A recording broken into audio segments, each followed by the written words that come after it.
কথা আজকের গল্পের শুরুতেই আপনারা দেখতে পাবেন সবাই কিডো আসার জন্য ছবি তুলছিল, আর তখনই চিত্রা এইদিকে সূচকে কথার পায়ের সামনে তার পাটা রেখে দেয়। কথা হোঁচট খেয়ে যেই পড়তে যাবে তখন এভি তাকে ধরে নেয়, বলে যে কিরে, সাবধানে চলাফেরা করবি তো। তখন চিত্রা বলে, হ্যাঁ আমি তো ওকে এটাই বলছিলাম। এরপর কথা চিত্রাকে ডেকে বলে, মেজমা, সবার সামনে আমি কিছু বলিনি বলে এই নয় যে আমি কিছু জানি না। তুমি আমাকে সহ্য করতে পারো না এটা আমি জানি, কিন্তু তুমি আমার সন্তানের ক্ষতি করতে আসলে কিন্তু আমি কাউকে ছেড়ে কথা বলবো না।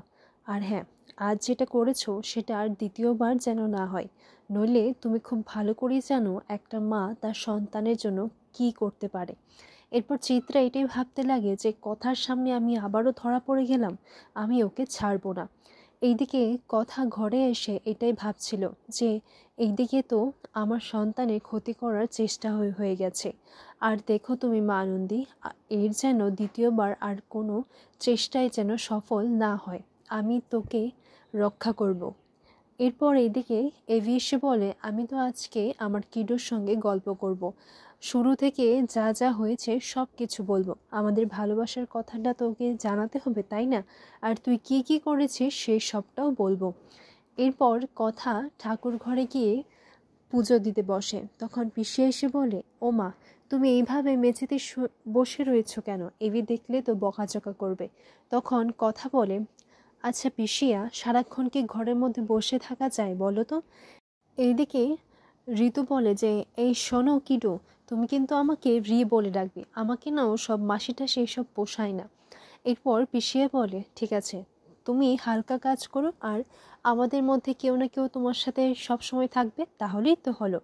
এরপর এইদিকে পিসিয়া একটা পুতুলের সাহায্যে কথার এদিকে বোঝাচ্ছে যে বাচ্চাকে কি করে ধরতে হয়।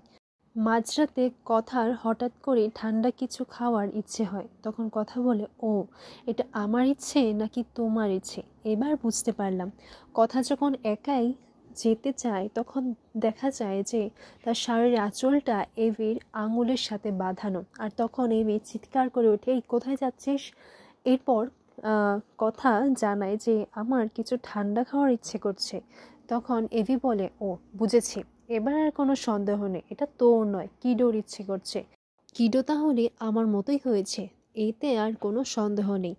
এরপর এভি কায়দা কানুনকে কোড রেড বলে জানিয়ে দেওয়া হয়, আর তারা সবাই হাতে লাঠি ডান্ডা এইসব নিয়ে চলে আসে, বলে যে কোথায় চোর। তখন এভি বলে, আরে আস্তে, তোরা এইসব লাঠি ফাটি নিয়ে কেন এসেছিস, কিডো ভয় পেয়ে যাবে তো, আর ইমার্জেন্সি বটে, কিন্তু ইমার্জেন্সি হলে চোর হবে, আসলে কিডো ঠান্ডা খেতে ইচ্ছে হয়েছে, তাই বলতো কি করা যায়। তখন অ্যানি বলে, ও তাহলে আমি আইসক্রিম অর্ডার করে দিচ্ছি, যাক বাবা, কিডো আমাদের মতোই হয়েছে।